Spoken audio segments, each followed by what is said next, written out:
下來繼續來看台鐵的彰化電中站，有民眾來發現，兩個乘客要過月台的時陣，並無行天橋，是直接下過鐵軌路。當時因的頭前拄好有停一列的火車，因就安尼下過鐵軌啊路，爬去月台，實在是有夠危險。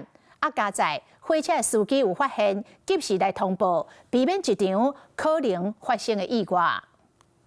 在台鐵的電中站，有民眾在月台看到兩個乘客要經過月台，敢若是可惜無要行天橋，就直接行過鐵軌路，然後才慢慢爬上月台。當時頭前還有一隻載貨列車，是真危險。就蠻危險的如果假如說有火車要經過的話，然後說不定會被撞。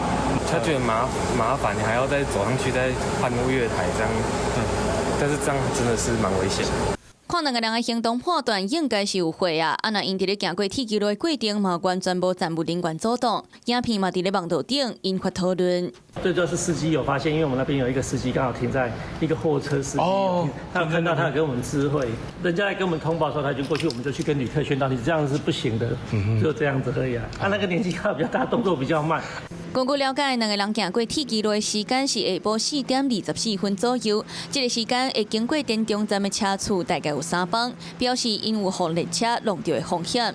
直接行過鐵軌路，鐵路的警方表示，違規行過鐵軌路，照鐵路法會當處新台票1萬以上5萬以下的罰款，賣函送交通部裁處。